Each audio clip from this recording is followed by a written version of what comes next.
मुझे लगता है कि अल्लाह ताला ने ना हम ख़वातीन को मल्टी टैलेंटेड होने के साथ साथ ना मल्टी टास्कर भी बनाया है। ज़रूरत इस बात की है कि हम अपने अंदर मौजूद टैलेंट को समझें और उसको इस्तेमाल करते हुए अपनी ज़िंदगी को आसान बनाएं। साथ ही साथ अपनी ज़िंदगी में मौजूद तमाम ज़िम्मेदारियों को एहसन तरीके से निभाएं और अपनी ज़िंदगी को आसान बनाएं। अस्सलामु अलैकुम, welcome back to my channel.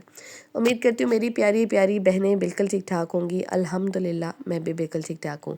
ये खूबसूरत से व्लॉग का आगाज़ जनाब हो रहा है शाम के टाइम से। मेरे पास एक ऑर्डर था, मैंने सोचा चले इसको डेकोरेट कर लेते हैं और अपनी प्यारी प्यारी सी बहनों से गपशप भी लगा लेते हैं। तो जनाब बस ये ऑर्डर मैंने बनाना शुरू कर दिया था। तकरीबन 5 पाउंड का ये केक था जिसकी कीमत थी तकरीबन 9,000 रुपये। और बस जल्दी जल्दी से मैं इस खूबसूरत से केक को डेकोरेट करूँगी। पाइनएप्पल फ्लेवर का ये केक था।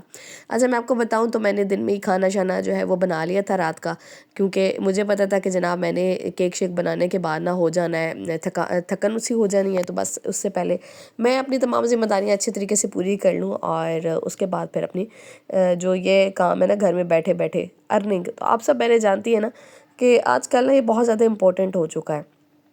और मेरी जैसी खातून जिसको ना शुरू से ही आदत है अपनी कमाई की, तो भाई ये लत है ना वो जब ख़वातीन को लग जाती है ना फिर इससे जान छुड़ाना बड़ा मुश्किल होता है। तो बहरहाल जनाब मुझे लगता है कि सबसे बेस्ट चीज़ ये है अपनी कमाई आपके हाथों में, आप अपनी मर्ज़ी से खर्च कर सकती हैं, अपनी मर्ज़ी से चाहे तो उसको सेव कर सकती हैं। तो ये चीज़ जो है ना बड़ी इंपॉर्टेंट है। और सबसे अच्छी बात ये है कि आपके माँ बाप आपको कोई ना कोई टैलेंट दे के रुखसत करें, क्योंकि मैं समझती हूँ ना कि तालीम की अपनी जगह अहमियत है, लेकिन साथ ही साथ ना अगर बात करें किसी न किसी हुनर की ना, तो हुनर कभी भी आपको भूख से मरने नहीं देता है।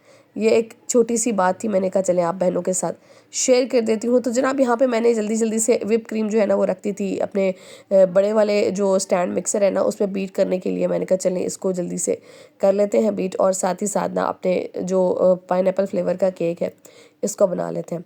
अच्छा मैं आपको बताऊँ तो ये कस्टमर मेरी काफ़ी पुरानी कस्टमर है, यानी मेरी शादी से पहले के इनके ऑर्डर्स होते हैं। पहले इनकी बर्थडेज़ हुआ करती थी और फिर एंगेजमेंट का केक, और फिर करते कराते मतलब अब जो है फिर इनकी शादी हुई और फिर अब बेटी और बेटी की फ़र्स्ट बर्थडे है। तो ये मेरी परमानेंट कस्टमर है।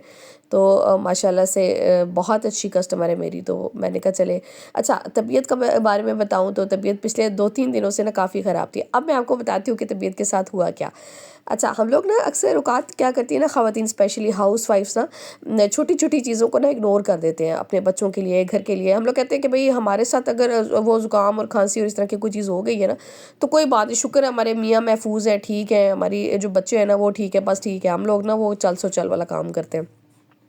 मैंने भी ना बस कुछ ऐसा ही किया था, यानी मैं खांसी और ज़ुकाम वगैरह लगा नॉर्मली जैसे मौसमी होता है ना इसी तरीके से, तो मैंने किया उसको इग्नोर। मैंने कहा चले भाई खुद ही ठीक हो जाएगा। तो करते कराते जनाब वो बन गया इन्फेक्शन, और इन्फेक्शन भी ऐसा बना कि वो चला गया कानों की तरफ, और कान जो है वो बिल्कुल बंद हो गए, कानों से पस आना शुरू हो गई, और तबीयत जो है ना वो बहुत ही ज़्यादा ख़राब। यानी एक रात तो इतनी मुश्किल थी कि मुझे समझ नहीं आई कि मैं जो है ना मतलब कौन सा लम्हा था जब मेरी जो है ना वो आई ना हुई हो आई ना हुई हो तो यानी इतनी कोई तकलीफ़ भी थी। बहरहाल अल्हम्दुलिल्लाह अल्लाह ताला ना जब आपको छोटी सी भी तकलीफ़ में डालते हैं ना तो उसके बदले में आपके गुनाह जो है ना वो माफ़ होते हैं।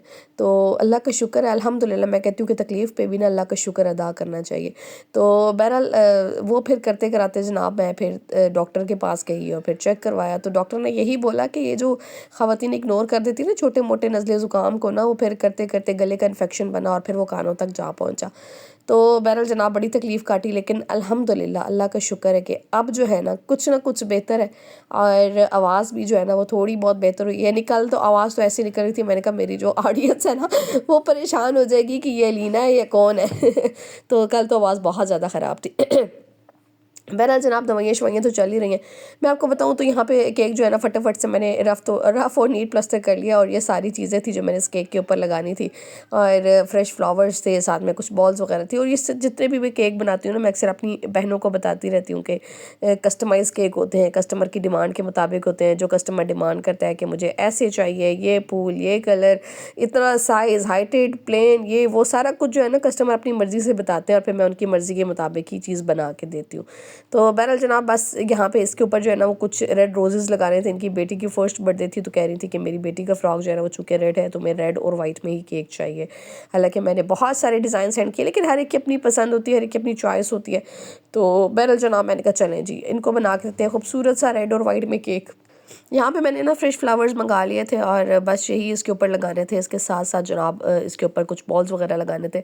अच्छा, कुछ बहनें कहेंगे कि केक कैसे बनाया है। जो मेरी नई नई व्यूवर्स हैं ना, मैं उन सब बहनों को बता दूं कि इसकी सारी डिटेल ना मैं ऑलरेडी अपने चैनल पे शेयर कर चुकी हूँ और काफ़ी मरतबा कर चुकी हूँ। आप चाहें तो आपको रेसिपी भी, क्रीम के बीट करने का तरीका, हर एक चीज़ मेरे इस चैनल पे मिल जाएगी। काम कैसे शुरू किया घर में बैठ के, कितनी कॉस्ट आती है, क्या मटेरियल यूज़ होता है, मटेरियल कितनी देर तक रख सकते हैं, सब कुछ सारी डिटेल इंशाल्लाह ताला आपको मेरे इसी चैनल पे मिल जाएगी।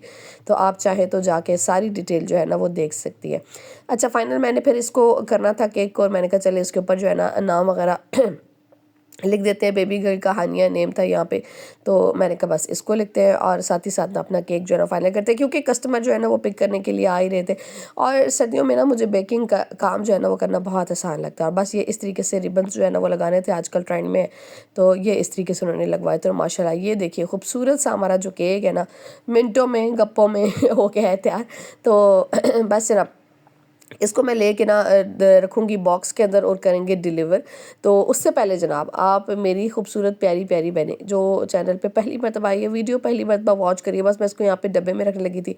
आप सबसे गुजारिश है कि मेरे इस चैनल को सब्सक्राइब कर दें और साथ ही मौजूदा बेल आइकन को भी आपने ज़रूर प्रेस करना है, ताकि नए खूबसूरत खूबसूरत अच्छे अच्छे से मोटिवेशनल व्लॉग जो है ना वो सारी बहनों तक पहुँचते रहें। उसके बाद जनाब मैंने गूँदना था आटा और तकरीबन जो है मुझे 15 पराठों का आटा गूँदना था। तो मैं सोच रही थी कि अपना ये जो स्टैंड मिक्सर है ना, इसी की मदद लेते हैं और इसमें डालते हैं आटा और इसमें ना अच्छे तरीके से गूँध। तो अब यकीन जाने इतना कुछ ज़बरदस्त आटा इसने गूँधा था। और मैं यही सोच रही थी मेरी वो प्यारी प्यारी बहनें जिनके 15 पराठे डेली बनते हैं, अच्छा मुझे जो है ना किसी मकसद के लिए 15 पराठे बनाने थे, तो बस मैं उसी के लिए जो है ना यहाँ पे आटा गूँध रही थी। और मैं ये सोच रही थी इसको गूँधते हुए कि मेरी वो प्यारी बहनें जो मतलब डेली जिनके नाश्ते में 15-15 पराठे बनते हैं, यानी जिनकी जॉइंट फैमिली सिस्टम है, तो वो इस काम को किस तरीके से करती होंगी। तो मैं आप सब बहनों को बोलना चाहूँगी कि भाई आटा शाटा गूँधने के लिए ना अगर आपको बहुत एफर्ट करनी पड़ती है ना, तो बहुत ही बेस्ट मशीन है। वैसे तो मैंने इसको अपने केक वगैरह की डेकोरेशन वगैरह के लिए रखा हुआ है, क्रीम वगैरह विप करती हूँ मैं इसके अंदर।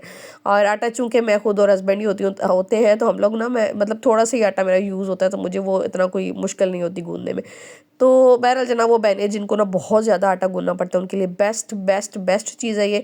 और मैं आपसे बहनों को बोलूँगी कि ज़रूर लें और यकीन जाने के विदिन जो है ना 1 और मतलब 1.5 मिनट कह लें आप इसको, यानी तकरीबन 1.5 मिनट के अंदर मेरा जो है ना वो आटा तकरीबन 15 पराठों का ना इसने गूँध दिया था। ये शायद ये भी ज़्यादा ही हो। तो बहरहाल जनाब बड़ी आसानी, अब मुझे लगता है ना कि हमें ना, हम ख़वातीन को ना अपनी ज़िंदगी में ना आसानी करनी चाहिए। अगर हम लोग बात करते हैं ना ओवरसीज़ पाकिस्तानियों की, या फिर हम लोग बात करते हैं बाहर के ममालिक की ना, तो वो हम देखते हैं कि भाई उनकी ख़वातीन फ़िट भी हैं और उन्होंने जो है ना वो टीप टॉप भी है, सब कुछ है। फिर हम लोग सोचते हैं कि भाई ऐसा कैसे हो सकता है, मतलब वहाँ की ज़िंदगी, शायद वहाँ का लाइफ़स्टाइल ऐसा है इस वजह से। तो बात किसी हद तक करें ना तो ये ठीक भी है। और मुझे लगता है कि वहाँ पे ना आपको हर तरह की, इस तरह की मशीन्स मिल जाती हैं जिस पे आपका काम जो है ना वो आधा हो जाता है। ऑटोमेटिक मशीन्स हैं, जैसे अगर सिर्फ कपड़े धोने की मशीन की बात कर ली जाए तो वो है।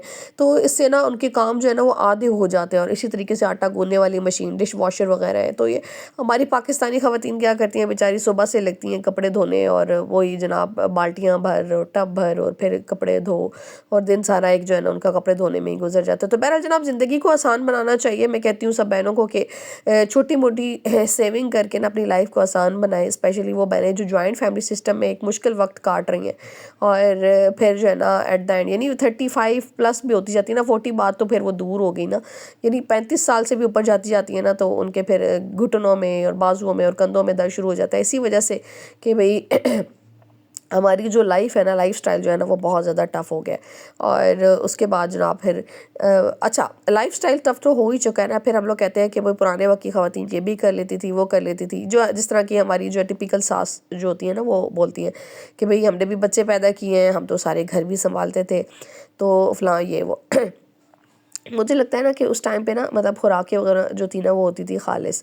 और जब भी किसी के यहाँ बच्चा पैदा हुआ करता था तो क्या होता था कि जनाब पिनिया और लड्डू और पंजीरियाँ होती, तो शायद ये पाकिस्तान के अंदर या बाहर के ममालिक में इस तरह की चीज़ों को तरजीह नहीं दी जाती है, लेकिन चूँकि हमारे लाइफस्टाइल इस तरह के है ना कि हमें जो है ना मुझे लगता है कि इन चीज़ों की ज़रूरत होती है। तो बहरहाल जनाब उस टाइम पे ये सारी चीज़ हुआ करती थी, खालिस घी आपको मिल जाता था। और इसके अलावा जनाब आपको मतलब ताज़ा सब्जियां मिल जाती थी। आजकल ना हमारे यहाँ हर चीज़ में मिलावट है, यानी दूध भी ले लें तो उसमें मिलावट है, घी ले लें तो आपको खालिस नहीं मिलेगा। और सॉरी। तो ये सारी चीज़ें ना हम लोग जब देखते हैं ना तो मुझे लगता है कि भाई आपको जो है ना वो तभी हमारी जो है ना वो सेहतें ये कुछ रह चुकी है। बैल जनाब मैं आपको बताऊं तो यहाँ पे मैं बनाने लगी थी अंडे और आलू का सालन तकरीबन 8 से 10 लोगों के लिए। और बस उसके लिए मैंने पहले आलू वगैरह काटे, छीले, धोए, उसके बाद में डाले प्याज, और हरा प्याज भी मैंने डाल लिया। दूसरी साइड पे मैंने कहा चले पेड़े बना लेती हूँ, साथ साथ वो भी बना रही थी, टमाटर फटाफट से काटा इसके अंदर। और ये तकरीबन टाइम था सुबह के 7 बजे का या तकरीबन पौने 7 बजे का। तो बहरहाल मेरा काम जो था ना वो हो गया था शुरू, और मैंने कहा चले जल्दी जल्दी से ऐसे करते हैं कि नाश्ता वगैरह बनाते हैं। और बेसिकली ये नाश्ता हस्बैंड ने मस्जिद के बच्चों को करवाना था, तो मैंने कहा चले जल्दी जल्दी से इनको जो है ना वो हरी मिर्ची वगैरह इसमें डाले और अंडे शंडे डाले, अच्छे से मज़ेदार से अंडे आलू का जो सालन है ना बना के देते देते हैं, क्योंकि बच्चे जो है ना वो फरमाइश करके बनवा रहे थे। तो मैंने कहा चले बहरहाल जनाब रमज़ान भी आने वाला है, और रमज़ान की तैयारी जो है ना मेरी तो बीच में ही रह गई थी जब तबीयत ख़राब हो गई ना एकदम। तो काफ़ी कुछ जो है ना वो फिर डिले भी हो गया, पेंडिंग भी हो गया, लेकिन अल्लाह का शुक्र है भाई भी टाइम है। तकरीबन मेरे ख्याल से कोई 26-27 दिन तो बाकी होंगे रमज़ान आने में। तो इंशाल्लाह भरपूर तैयारी करेंगे और भरपूर जो है ना वो इंशाल्लाह इंशाल्लाह जो है ना वो इस महीने को हम लोग अपने वो कहते हैं ना कि इसकी नेमतें और बरकतें समेटेंगे इंशाल्लाह ताला। और बड़ा इंतज़ार है अभी मुझे। तो मैं तो कल भी अपने हस्बैंड से बोल रही थी कि रमज़ान जो है ना इस दफ़ा मुझे बहुत ज़्यादा एक्साइटेड कर रहा है। मैंने एक दफ़ा पहले भी आप बहनों को व्लॉग में बताया था ना कि मेरे घर के बिल्कुल साथ ही मस्जिद है, और इतनी वहाँ पे रौनकें लगी होती हैं। यानी आप बात करें नमाज फ़जर की तो उस टाइम से भी अज़ान और जमात की जो एक आवाज़ है ना वो भी आ रही होती है, तिलावत कुरान पाक की। और फिर अगर बात करें तरावियों की तो माशाल्लाह उसकी भी इतनी खूबसूरत तिलावत की आवाज़ आ रही होती है।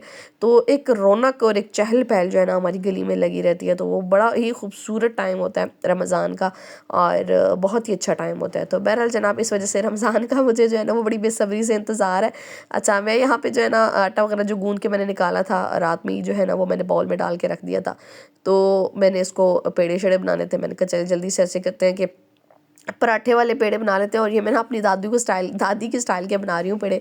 तो मेरी जो दादू है ना वो इस तरीके के पेड़े बनाया करती हैं और बनाया करती थी। अब माशाल्लाह जो है वो चूँकि बूढ़ी हो चुकी हैं अब तो वो ताकत भी नहीं रही, सकत भी नहीं रही, लेकिन उनका जो स्टाइल है ना वो बस उनकी पोती में आ गया है। तो बस यहाँ पे मैं उनकी स्टाइल से पराठे बना रही थी, और इतनी जल्दी ये बन जाते हैं पराठे, बड़े मज़े के बनते हैं। और पेड़े और जो है ना इसके जो पराठे बनते हैं वो भी बहुत मज़े के बनते हैं। तो इतनी देर में दूसरी साइड पर रखे हुए थे आलू, आलू भी हो गए। मैंने कहा चले इसमें जल्दी जल्दी से तोड़ते हैं अंडे, और अंडे डाल के जनाब अच्छे तरीके से जो है ना इसको मिक्स करके और इसका मज़ेदार सा जो सालन है ना अंडे आलू वाला वो तैयार कर लेते हैं। तो अच्छा मौसम जो है वो आजकल चूँकि सर्दी जो है ना वो बढ़ चुकी है यहाँ हमारे चकवाल में जो है ना कल जो है वो काफ़ी तेज़ बारिश लगी हुई थी, और दिन जो है ना वो सारा बादल और बारिश और इस तरह से रहा। अल्लाह का शुक्र है कि बारिश वगैरह हो गई है, इससे कुछ बीमारियां वगैरह कम हो जाएंगी, वरना बारिश ना होना जो है ना वो भी एक परेशानी की बात ही थी। बहुत सारी बीमारियां जो है ना वो लग रही थी, और बहरहाल अल्हम्दुलिल्लाह। तो बस जनाब यहाँ पे मैंने जल्दी जल्दी से मिक्स कर लेना है इसको। और बात हो रही थी रमज़ान की, तो इंशाल्लाह आने वाले व्लॉग्स में आपके साथ रमज़ान की जो प्रिपरेशन है ना वो भी शेयर करूँगी, और रमज़ान को आने से पहले किस किस तरह के काम जो है ना वो करके आप अपने लिए आसान बना सकते हैं। माशाल्लाह ये महीना तो ऐसा रहमतों बरकतों वाला है ना, इसमें अल्लाह ताला की तरफ से ख़ुद ब खुद ताकत और सेहत आ जाती है इंसान के अंदर। लेकिन ये है ना कि भाई आप को जो है ना अपनी इबादत के लिए अगर टाइम निकालना है ना, कुछ बहनें कहती है ना कि भाई इबादत के लिए टाइम नहीं मिलता, घर के काम ही ख़त्म नहीं होते हैं, तो ज़िम्मेदारियाँ ही ख़त्म नहीं होती हैं, तो इबादत कब करें। तो भाई उनके लिए ना थोड़ी सी जो है ना आपको अपनी रूटीन सेट करनी पड़ेगी। कैसे इंशाल्लाह ताला आने वाले व्लॉग्स में बताऊंगी। और बस यहाँ पे मैंने जो है ना 2 तवे रख लिए थे, और एक तवे पे दोनों तवे पे जो है ना मैंने पराठे बनाना साथ साथ शुरू कर दिए थे।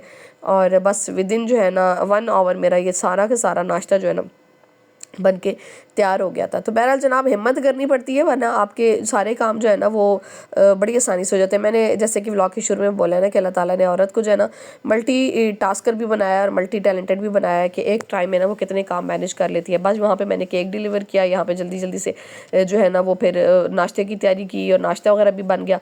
और अल्लाह का शुक्र है कि भाई सारे काम, अल्लाह का शुक्र है अल्हम्दुलिल्लाह, वक्त पे मैनेज हो गए। छोटी सी जो है ना वो कह लें कि आपको एफ़र्ट जो है ना आपके लिए बड़ी आसानी ले आती है।